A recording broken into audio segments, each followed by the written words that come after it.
Hello साथीहरू, नमस्ते सबैजनालाई मेरो टिकटक एकाउन्टमा। आज चाहिँ हामीले खानेकुराहरूको मुखबाङ गरौँ न भनेर चाहिँ खानेकुरा रेडी पारेको थियौँ रुममा है।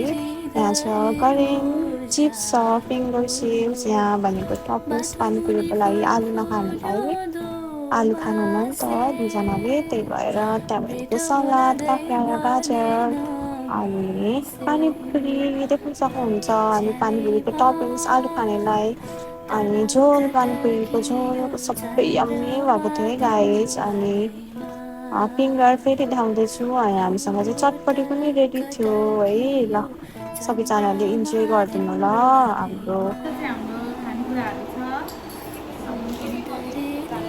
पानीपुरी छ,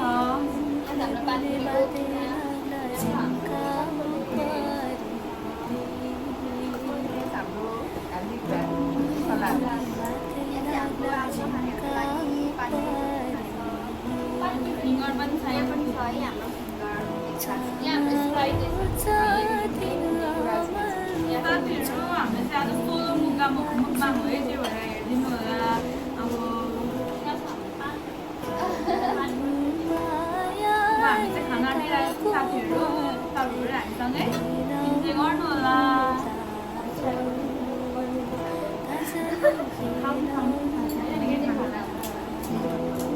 पानीपुरी खाना दिएको साथीहरू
चटपटे लाएर पनि खान सक्नुहुन्छ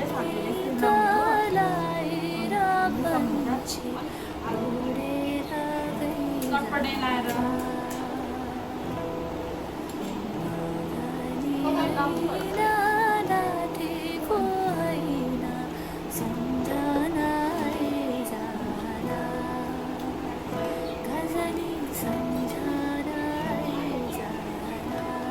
चटपटे साथीहरू फर्स्ट बाइट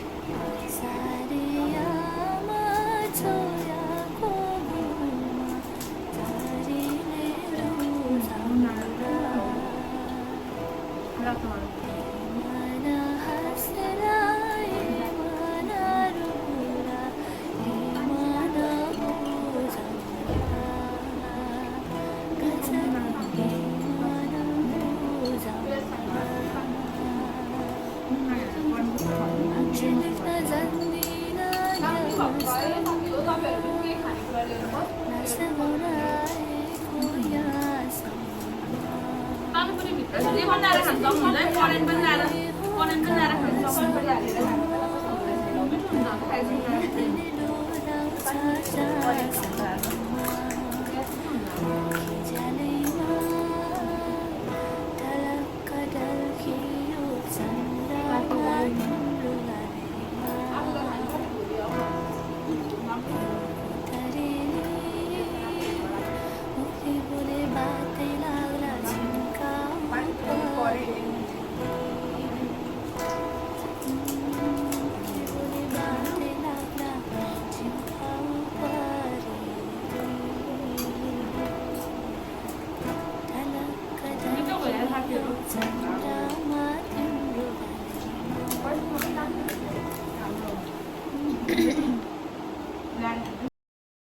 साथीहरू फेरि यहाँदेखि चाहिँ धेरै लामो भयो कि बनाउँदा बनाउँदै धेरै लामो भइन्छ, त्यही भएर चाहिँ मैले चाहिँ स्पिड बढाएँ। अनि के गफहरू गर्दै खाँदै थियौँ, हामी चाहिँ हाँसी मजाक गर्दै अनि जिस्किँदै खाँदै थियौँ होइन। अनि फ्युचरमा के गर्ने, के प्लानिङ छ भन्दै खाँदै थियौँ।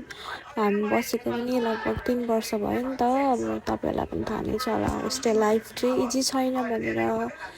अनि जे पनि अब सिनियरहरूसँग बसिरहेको छु म चाहिँ, त्यही भएर पनि सजिलो भइरहेको छ। सबै कुराहरू सिकिरहेको छु, जानिरहेको छु होइन। अनि एकदम राम्रो हुन्छ, फ्रेन्डली हुन्छ, गाइड गर्नुहुन्छ, अन्डरस्ट्यान्डिङ हुनुहुन्छ होइन। त्यही भएर पनि 3 वर्षसम्म चाहिँ मजाले नै गयो, मजाले स्मुथली नै बित्यो। अनि अब के गर्ने त फ्युचरमा भन्दै जिस्किँदै खाँदै थियौँ। सबै खानेकुराहरू चाहिँ मिठो थियो नि, अहिले पनि हेर्दा पनि खान मन लागिरहन्छ।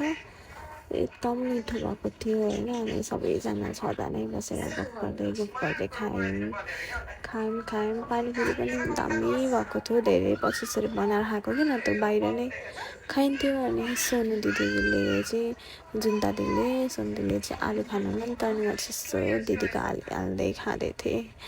अलिक पिरो अनि बिचमा चाहिँ साथीहरू आएर अनि युनिसा गएको थियो, युनिसा चाहिँ गएको थियो होइन। अनि साथीहरू बिचमा डिस्टर्ब हुन्छ नि, के गर्नु, को साथी आउँछ घरि को आउँछ घरि को बोल्छ, भोइस ओभर गर्ने त वातावरण नै छैन। अनि पानीपुरी खाँदैछौँ, चटपटी करेन्टहरू भयो, मिठो भएको थियो। धेरै पछि यसरी बसेर खाएर पनि होला, रमाइलो गर्दै हाँसखेल गर्दै खायौँ होइन। अनि गफ पनि गर्दै थियौँ, के भन्दै बिर्सेँ अहिले चाहिँ मैले। जस रमाइलो भएको थियो साथीहरू, यसरी बसेर खानु पनि मजा आउँछ। अनि हात के अरे चिल्लो नचिल्लो भएर सङ्गीता दिदीले चाहिँ सबलाई टिस्यु बार्नु भयो। अनि फेरि खायौँ। हाम्रो रुम चाहिँ खानुमा चाहिँ माहिर छ है, जसले जे भन्यो त्यही खाइहाल्नुपर्छ। त्यही भएर पनि होला मोटाएको। म चाहिँ फेरि पहिला फर्स्ट इयरमा हुँदा यति मोटी चाहिँ थिइनँ है, एकदम लुती थिएँ। कति 50 केजी मात्रै थिएँ, अहिले त यस्तै खाएर हो कि 60 केजी भइसक्यो। साथीहरू मोटाएको छैन, अब डाइटिङ गरौँ भन्छु, घरि के खाऊँ, डाइटिङ गर्ने त वातावरणै छैन। यस्तो 1-2 चोटि त ट्राई गरेको थिएँ नि, के गर्नु अब सकिँदैन। अनि त खाँदै हुन्छ सबले मिठो गर्दै, रमाइलो भयो साथीहरू। सबैले एकैछिनमा काम गऱ्यो भने त एकैछिनमा हुन्छ, पाक्नु पनि एकैछिनमा पाक्छ। सबै रमाइलो भयो। लु हेर्नुहोस् ल साथीहरू, खाँदै चबाउँदैछु म चाहिँ सलादहरू। के गर्ने अब पछि गएर के गर्ने भन्दा पनि गफ गर्दैछौँ। कसले चाहिँ जब गर्ने अरे, यहाँ विदेश जाने अरे, कोही चाहिँ नेपालमै काम गर्ने अरे, कोहीलाई चाहिँ अब समयले बताउँछ अरे। सबै अनेक छौँ है हाम्रो रुममा चाहिँ। अब हेरौँ के हुन्छ, पछि भएछ भने भेट भइहालिन्छ नि सँगै भन्दै हामी चाहिँ हाँसी मजाक गर्दै सानोमा यसरी खान्थ्यौँ भन्दै त्यहाँ देखाउँदै हुन्छ दिदीहरूले। अनि त्यसरी खान्थ्यौँ भन्दै देखाउँदै हुन्छ। अनि फेरि त्यो चटपटे चाहिँ धेरै भएर यता सार्दै खानु चाहिँ खाँदैछौँ है, अब त्यत्रो पैसा लाएर गरेको। त्यसरी खाँदै हुन्छ फिङ्गर हातमा लाएर साथीहरू। पहिला तपाईँहरूले पनि त्यसरी खानुहुन्थ्यो सानोमा, म त उपर खान्थेँ नि, मासुहरू त्यहाँ हालेर रिङ बनाएर खानु मजा आउँथ्यो। त्यसो गर्दै खाँदैछौँ हामी, जे होस् खाँदैछौँ। सबै बनाएको चिज त फाल्नु भएन नि त, त्यही भएर म इन्टरभ्यू लिँदैछु, के गर्नुहुन्छ तपाईँ, के गर्नुहुन्छ फ्युचरमा भन्दै सङ्गीता दिदी, जुन्ता दिदी, सुन्दी, अब एसिका दिदी सबलाई इन्टरभ्यू हुन्छले मलाई सोध्दैछ। लु अब युन्चाकै मलाई सोधेको भन्दैछु, फेरि मैले युन्चालाई सोधेँ। जे होस् रमाइलो भयो, धेरै पछि यसरी खानु। अहिले पनि मुखमा पानी आइरहेको छ साथीहरू, खाइसकेपछि अब के गर्नु होइन। ल सोध्दै हुन्छ, सुन्देलाई इन्टरभ्यू लिँदै हुन्छ, के गर्छु तिमी के गर्छु भन्दा इन्टरभ्यू लिँदै हुन्छ। सुन्दै चाहिँ ठाट्टाहरू बोलिराख्नु भएको छ, राम्रो एन्सर दिनु भएको छैन नि, हाँस्दै गर्दैछु। फेरि सङ्गीता दिदी एउटा लाएर होइन, 2टा लाएर सोध्छु भन्दै हुन्छ।